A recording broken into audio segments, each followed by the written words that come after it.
Hello, everyone, and welcome to my channel. So glad you're joining me today. Here we are at the most amazing month of the year. It's STAMPtember. Well, for those of you who don't know, STAMPtember is a month-long celebration of stamping hosted by Simon Says Stamp, and this is their 15th year. Well, what a great celebration, and they have a lot in store for us during this month. There will be so many fun products, fun collaborations, giveaways, surprises, and best of all, there'll be so many more inspirations by some amazingly talented designers. If you're not familiar with STAMPtember, I will have some information over on my blog. My card features a large 6 by 6 inch square image of this beautiful stamp set called Pumpkin to Talk About. This is from the latest STAMPtember release, and I'm absolutely in love with this. Now, check out this beautiful stamp set here and the large image, which could be used as focal points on your cards, scrapbook pages, or any other paper crafts. You could cut out these pumpkins, color them using different colors, inking mediums. There's so much you could do with this stamp set. This set also includes several coordinating sentiments like let's give them pumpkin to talk about, what's cooking, good looking, happy Halloween, happy Thanksgiving, good vibes only. Whether you're crafting for Halloween or Thanksgiving or simply embracing the beauty of the season, the pumpkin to talk about stamp set is a must have for your collection. And these do come with coordinating die sets which are available on the Simon Says Stamp store. Well, I will be using this large 6 by 6 image and watercoloring the image. You could use any coloring medium here if you like alcohol markers, color pencils, or even just ink blending. Now, since I'm watercoloring, I will be using a thick watercolor paper.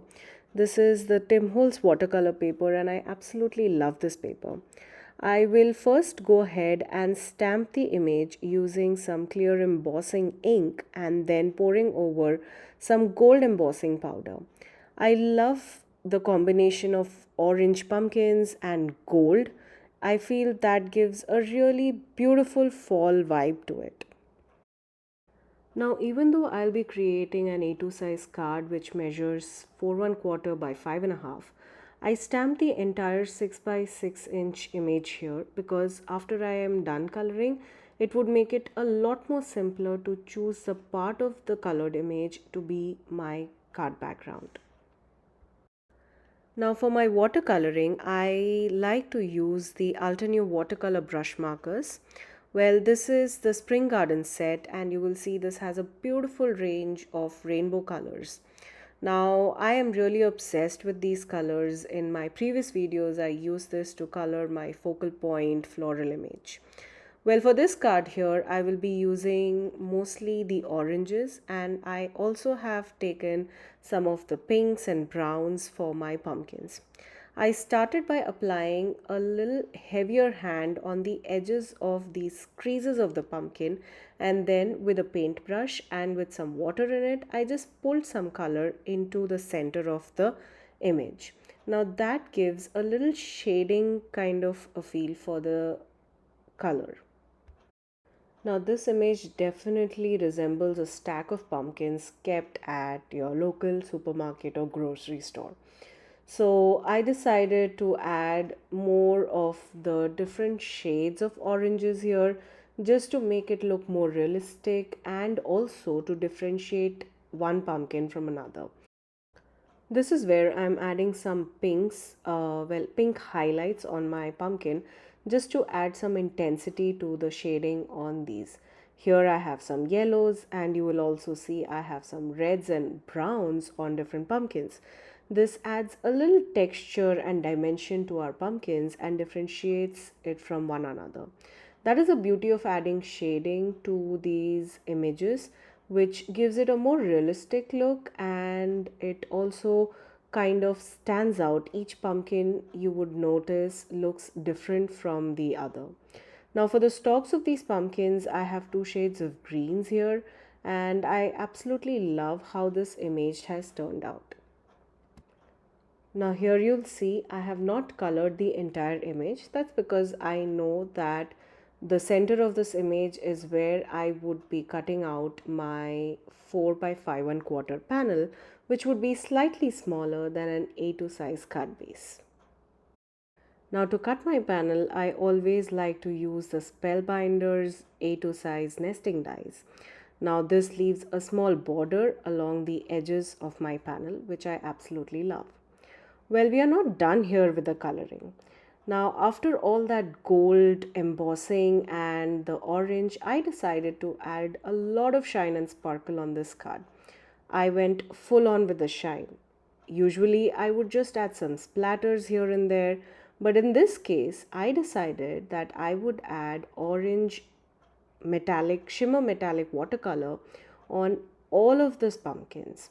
I absolutely love how the end result turned out. Well, here if you see, the shine on this pumpkin is incredible. I can say the camera doesn't catch all of that shine, but in real life, I love how this card turned out in the end.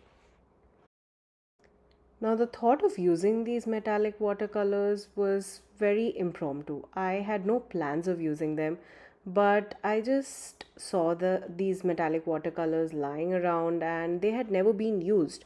So I said, why not use it on, say, just to add highlights? But as I went on coloring or adding highlights on one of these pumpkins, I thought these looked really stunning, and that's how I ended up coloring the entire panel. For the greens, I used the green metallic watercolor, and in the end, it looks absolutely stunning. Here you'll see the ink is still wet and it gives out that shine. But once the panel dries is when you get to see what actually this panel looks like. And here's a closer look at the panel. Again, I would say the camera doesn't do justice to this metallic shine on this panel. In real life, it looks all the more stunning. I absolutely love how this panel turned out. Well, now it's time to assemble the card. For that, I use some foam tape to add some dimension to our card. I added foam tape on the back of this panel and then adhered it onto a side folding A2 size card base. Now off camera, I went and heat embossed this happy Thanksgiving sentiment onto a strip of black cardstock. I used the same gold embossing powder by Simon's Stamp, and again using some foam tape, I adhered it onto the card front, and here's a look at the finished card. I absolutely love how this turned out. Well, I was definitely in love with this watercoloring technique and all that shine and shimmer, so I went ahead and created another card with all these beautiful colors. Well, I'm pretty sure we don't have purple and yellow and blue and red pumpkins, but I absolutely love the colors on this card.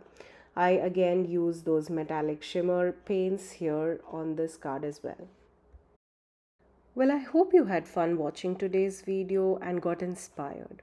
I had a lot of fun watercoloring this panel, and I will have so many more cards using this particular stamp set.